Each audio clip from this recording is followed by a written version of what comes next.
नमस्कार दोस्तों, मैं नरेश कुमार, कंप्यूटर ऑपरेटर अनूपगढ़। आज अपने बात करेंगे कंप्यूटर्स का विकास के बारे में। कंप्यूटर्स का विकास आवश्यकता आविष्कार की जर्नी है होती है। कंप्यूटर्स के बारे में भी यह कहावत सत्य है। कंप्यूटर्स का आविष्कार तेज तथा अर्थात गणना उपकरणों के लिए मनुष्य की खोज के परिणाम स्वरूप हुआ था। ब्लेस पास्कल ने सन 1642 ईस्वी में पहले मैकेनिकल एडिटिंग मशीन का आविष्कार किया। तत्पश्चात सन 1671 में जर्मनी के बेरेन ग्राफाइड विल्हेल्म वॉल वॉन लेबनीज ने गुणा करने हेतु पहले कैलकुलेटर का आविष्कार किया। लगभग 1880 के आसपास यूनाइटेड स्टेट्स में कीबोर्ड मशीन का उदय हुआ और इसे उसे हम आज तक प्रयोग करते आ रहे हैं। उसी समय के दौरान हरमन होलरिथ ने पंचेड कार्ड की अवधारणा प्रस्तुत की, जो कंप्यूटर में इनपुट माध्यम के रूप में बहुधा बहुधा प्रयोग किए जाते थे। यहाँ तक कि इन पंचेड कार्ड का उपयोग 1970 के अंत तक किया गया। 19वीं सदी के अंत तक व्यापारिक मशीनों एवं कैलकुलेटर्स ने यूरोप तथा अमेरिका में अपना खासा अस्तित्व बना लिया। कैम्ब्रिज विश्वविद्यालय में 19वीं सदी के प्रोफेसर चार्ल्स बेबेज को आधुनिक डिजिटल कंप्यूटर्स का जनक माना जाता है। इन्होंने गणितीय एवं सांख्यिकीय तालिकाएं बनाने हेतु लिपिकों के एक समूह की नियुक्ति की थी। बेबेज को कई घंटों तक इन तालिकाओं की जांच पर अपना समय नष्ट करना पड़ता था, क्योंकि अत्यधिक सजगता एवं सावधानी के बावजूद मानवीय त्रुटि को समाप्त नहीं किया जा सकता था। शीघ्र ही वह इस उबाऊ कार्य में असंतोष से परेशान हो गए। परिणाम स्वरूप वह ऐसी मशीन बनाने के बारे में सोचने लगे जो निश्चित रूप में त्रुटि रहित तालिकाओं को कम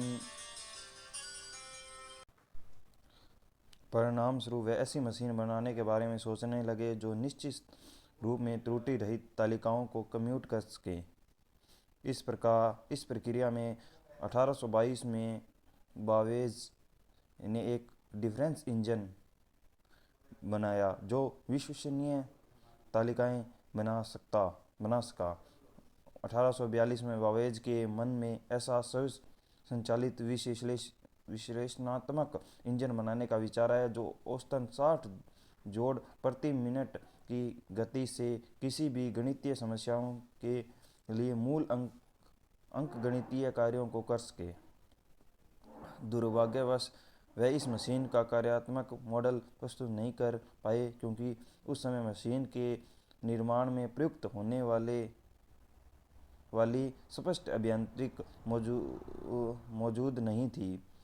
हालांकि उनके प्रयासों ने उनके सिद्धांतों का प्रतिपादन किया, जो किसी भी डिजिटल कंप्यूटर को बनाने के लिए मौलिक अधिकार है।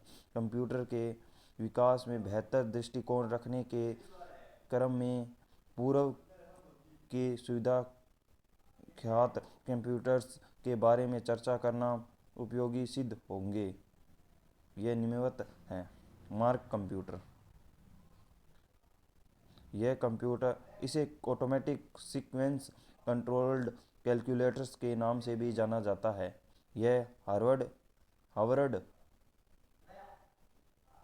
विश्वविद्यालय के हार्वर्ड ए एंकन द्वारा IBM international business machine corporation के सहयोग से बनाई गई पहली पूर्ण संचालित कैलकुलेटिंग मशीन थी।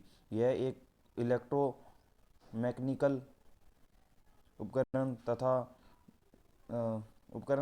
था जो पहले से ही विकसित पंचड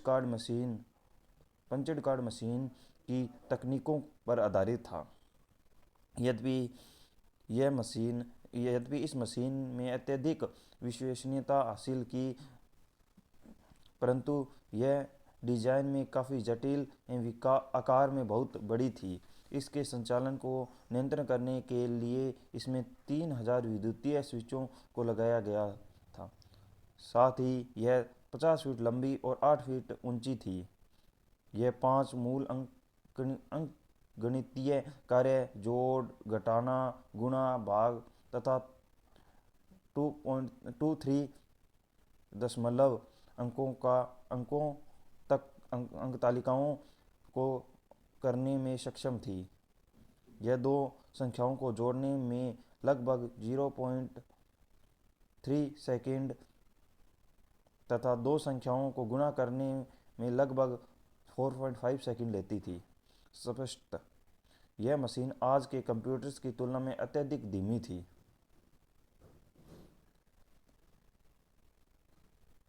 एथनाफोस बेरी कंप्यूटर्स। डॉक्टर जॉन एथनाफोस ने कुछ निश्चित गणितीय समीकरणों को हल करने के लिए एक इलेक्ट्रॉनिक मशीन बनाई।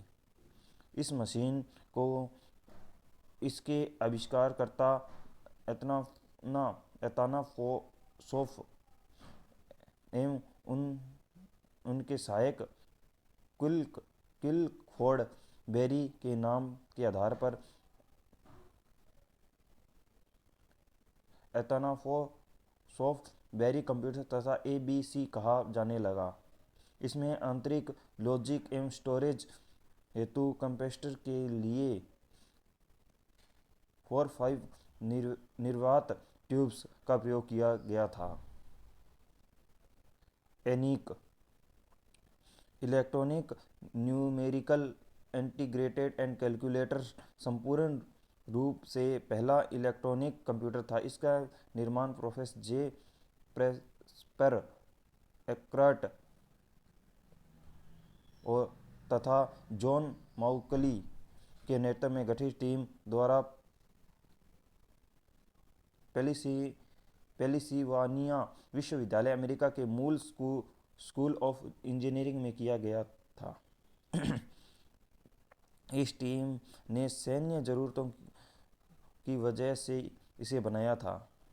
इसका उपयोग बैलिस्टिक से संबंधित समस्याओं को हल करने के लिए अनेक वर्षों तक किया गया था। यह 20x40 फीट के एक कमरे में एक दीवार के बराबर जगह घेरता था। इसमें 18,000 निर्वात ट्यूब्स का प्रयोग किया गया था। यह दो संख्याओं को 200 माइक्रोसेकंड में जोड़ सकता था तथा उसमें 2000 माइक्रोसेकंड में गुणा कर सकता था। EDVAC ENIAC की सबसे बड़ी कमी यह थी कि इसके प्रोग्राम बोर्ड पर उलझे हुए थे।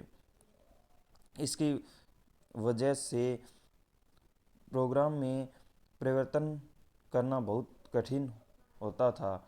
डॉक्टर जॉन वॉन न्यूमैन के बाद में स्टोर्ड प्रोग्राम की संकल्पना को जन्म दिया, जिसने इस कमी से छुटकारा दिलाने में सहायता की। इस संकल्पना के पीछे मूल विचार यह है कि इसकी संचालन प्रणाली को स्वचालित निर्देशन के लिए कंप्यूटर की मेमोरी में निर्देशों के क्रम व डाटा को स्टोर किया जा सकता है। इस विशेषता ने निश्चित रूप में आधुनिक डिजिटल कंप्यूटर के विकास को प्रभावित किया, क्योंकि इससे उसी कंप्यूटर पर विभिन्न प्रोग्राम को आसानी से लोड तथा संपन्न किया जा सकता है। इस विशेषता के कारण हम प्राय स्टोर्ड प्रोग्राम डिजिटल कंप्यूटर्स के रूप में आधुनिक डिजिटल कंप्यूटर्स को संबोधित करते हैं। Electronic discrete variable automatic computer में अपनी डिजाइन में स्टोर्ड प्रोग्राम संकल्पना को प्रयोग किया गया है। वॉन न्यूमैन को दशमलव संख्या अथवा मानव द्वारा पैठनी शब्दों की बजाय बाइनरी रूप में डेटा एवं निर्देश दोनों को स्टोर करने के विचार को प्रतिपादित करने का श्रेय जाता है। एडसेक लगभग उसी समय अमेरिका के ईडीवीएसी के साथ ब्रिटिशों ने electronic deal storage automatic calculator का विकास किया। मशीन द्वारा अपना पहला प्रोग्राम सन 1949 में निष्पादित किया गया। इस मशीन में जुड़ने के कार्य 1500 माइक्रोसेकंड में और गुणा करने के कार्य 4000 माइक्रोसेकंड में होते थे। इस मशीन को कैम्ब्रिज यूनिवर्सिटी मैथमेटिकल लैबोरेटरी में प्रोफेसर मॉरिस विकर्सनेटन ने विज्ञान के समूह में बनाया था।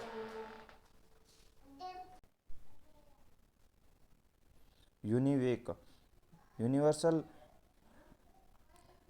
ऑटोमेटिक कंप्यूटर पहला डिजिटल कंप्यूटर था जो अपने आप में अनोखा था।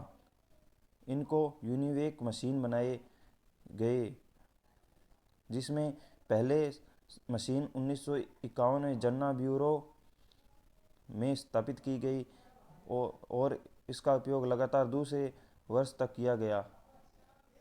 कंप्यूटर का पहला व्यापारिक उपयोग सन 1954 में जनरल इलेक्ट्रॉनिक कॉरपोरेशन द्वारा किया गया। सन 1952 में इंटरनेशनल बिजनेस मशीन कॉरपोरेशन ने IBM 701 नामक वाणिज्यिक कंप्यूटर बनाया।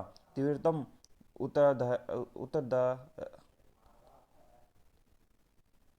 उत्तराधिकार में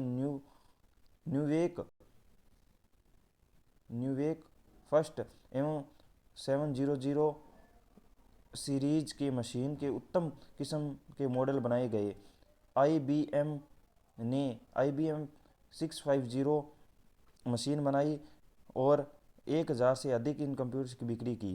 यूनिवेक ने व्यापारिक तथा वैज्ञानिक एप्लीकेशंस के लिए वाणिज्यिक रूप में उपलब्ध कंप्यूटर्स डिजिटल कंप्यूटर आगाज को चिन्हित किया। धन्यवाद।